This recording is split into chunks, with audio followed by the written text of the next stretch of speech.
Hi everybody, welcome back to my channel. Today we're going to do a DIY Dollar Tree potted Christmas tree and pedestal urn tutorial. And really this is about the pedestal urn, but we're going to use two Dollar Tree Christmas trees. We're going to use the green ones, but whatever color you prefer. And then we're going to make a pedestal urn. We're going to use the small fluted flower pot as well as the big fluted flower pot. Now not every store still has these in stock, but this is something you can make in the springtime and just add different greenery to it as you want.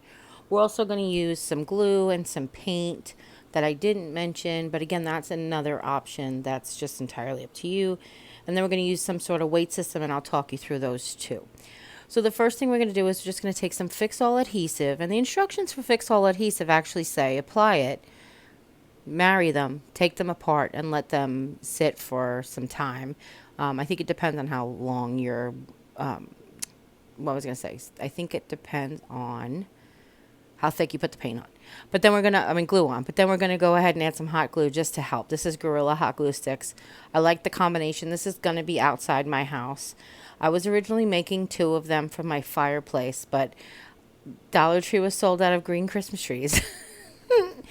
And I only had 2, so I was only going to make 1. And it works out okay because there's a panel on the side of my door, and there's only one on one side, and this works out really nicely for it.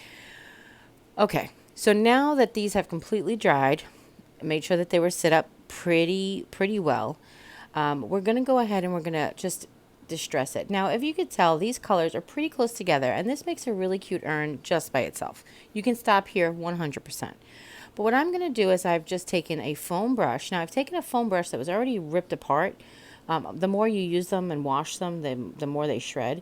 And I just pulled all the corners off. This is just an old painter's technique from the 80s when we used to do blotched paint.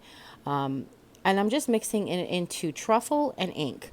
I just poured a little pile of truffle and a little pile of ink, and I'm kind of just mixing some brown, some black. I'm dabbing, and don't forget when you're dabbing, you want to dab and turn and dab and turn and dab and turn so you don't have like a pattern created. But then I realized I really wanted it to be the what am I saying? The inset parts, I really wanted them to be dark. So I made sure I concentrated on them. I let some of the natural pot come through, and I wasn't too concerned about like evenness of brown to black because I wanted these to look like they were old stone weathered pots. Couple of options for weathering on pots. You can add a little bit of moss green because, you know, old stone urns will get moss on them from time to time. You could just do them entirely gray. One of the paints that we're going to use in this is called Castle. It's by Folk Art. It's Folk Art's chalk paint. It's called Castle, and that's just like perfect stone color. So really this entire process is entirely up to you. They have a stone and granite. Basically, they have spray paint that creates that stone look. One that creates like a granite look, I think. You could just spray them down. Or again, like you could just leave it. So after I have the top and bottom pots pretty much covered, I want to make sure I get like the underside. I don't care about the underneath of the whole pot, but the underneath of the lip, because that will show. And then we're going to do the inside. Now, as far as the inside is concerned, I wasn't too concerned about going all the way down because I'm going to have like the filler in there. And I wasn't too concerned about dabbing it. Really primarily because you're not going to see it as much as you're going to see the outside of the pot because of whatever greenery you do put in there usually is a little heavier on the bottom. Now, these are flower pots. They're not drained, so you'd have to put rocks in the bottom if you wanted to actually put living flowers in there. But keep that in mind that these are flower pots, and you could put living flowers in here as well in the spring or in the summer. So I've only gone down to like the edge of that lip because if we do decide to ever put real plants in here, I wanted to make sure that the paint didn't get into the dirt. It's non-toxic paint, but I just want it to be safe, you know. And again, I don't worry about it being so blotchy, and actually you could see my fingerprints there too. So it's really not a 911 to make this one look as modeled as you did on the sides. Now, you guys know normally when I do a textured paint, I don't wait for the base coat to dry unless I'm doing a feature like this where I actually wanted to make it look like a old dark stone urn that I'm going to go ahead and antique later. So I want those layers to be separate. Okay. So now we're just going to double up two Dollar Tree Christmas trees. We're going to do this to make fullness and height. We're actually just going to leave the base on one of them, take the base off the other one, and elevate the second tree above the base for the first tree. It only is going to add like an inch or so, but it will do is it'll offset the branches. So say that there's 6 rows of branches. What we'll have is we'll have the branch row number 1 of tree A, then we'll have above it will be branch row number 1 of tree B, A2, B2, and so on and so forth. So it makes it staggered, fuller, and it makes it really pretty. So what we do is we basically take the two trees, marry them together.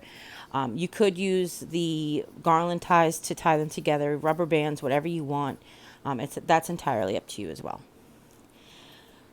Now we're going to use, this is a little bit of white and some of that castle that we mentioned earlier, and a little bit of elephant gray. So we're adding the grays to it now. What I thought that I would do was sort of make this like a stone pot, not granite, not cement necessarily, but more like stone. And I just knew that all of these colors are in stone. But you can do whatever style, like I mentioned, that you want. So to get this effect, what I'm doing is I'm taking castle, which is a really light gray, like a taupey sort of, on the taupey side. It's not quite taupe. And elephant is a little bit like a bluer gray, and it's a little bit darker.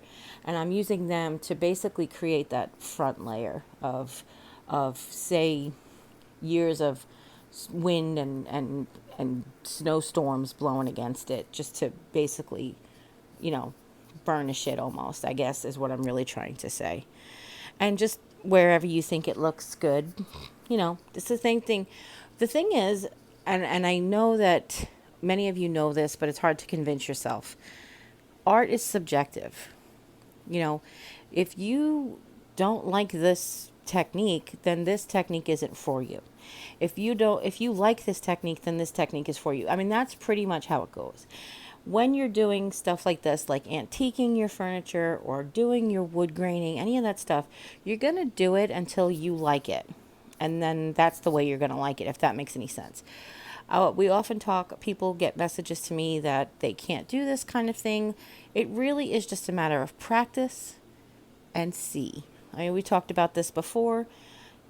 When you were growing up, you saw things with your eyes, but you really saw things with your mind. And like anybody who loves optical illusion books or mind trick books knows what I'm talking about. You need to see things with your eyes, not with your mind. And what you need to do is really look at a stone urn. Just get a picture off of Google and get an image that you like, get an urn that you like, and go ahead and just try to mimic those colors. And you may see different varieties of colors. I mean, what we have here is just 5 colors. But what you can see, sometimes you get, 8 or 10 different shades and hues of different colors. So, and same thing with the stamping technique. You want to use a sea sponge. Sea sponges are actually best for this. They don't sell them at the Dollar Tree. I have them, and I use them sometimes. But really, I like to try to stick to all Dollar Tree products whenever possible. Obviously, the Gorilla Hot Glue Sticks are not, and neither is the paint. But now I've finished. I like it. I set it off to dry. What I'm going to do, instead of putting my kitty litter in the bottom, because apparently I'm out of kitty litter and I had no idea and I didn't pick it up when I was shopping last time, I have one of these silver buckets that actually had glass marbles in it already from a topiary. I just set that down in the bottom because this is only going to be a seasonal tree for now. So I wasn't worried about and it's on my covered porch, so I wasn't worried about putting something out there. But anything you want to put in there to weigh it down. Glass marbles, you can put kitty litter, you could put stones. And I put the tree base stand on upside down on purpose. I wanted it to create sort of that bowl shape to kind of fit inside the urn a little bit better. Now, this was a little bit wide for this particular stand, so I snapped them all in half so they would sit down into the glass marbles. But I want to tell you, I think kitty litter is the best the best bang for your buck for making weighted pot material. Okay, because you get 2 pounds or something for $1. Plus, it also gives you more volume. Like a pound of rocks is little or you know, just a small amount, so it doesn't give you the height that the kitty litter does. But I wanted to show you there. That's what the tree looks like with nothing else. It just could be done. You could put some Spanish moss around underneath to hide the stand if you want to. But I am just going to leave it, and then I'm going to add some lights. Now these lights I got at the Dollar Tree this year. They're sort of supposed to look like a rope light, but they actually have like a mesh around them, and they're LED, and they're very bright. I'm going to use 2 sets because 2 trees, 2 pots, I might as well use 2 sets, right? No, it's just because they are not very long, and I really wanted this thing to light up. Just always test it with your batteries before you put it on your tree, right? Now, as far as the other option about making it your own was how tall you want your tree to sit over the pot.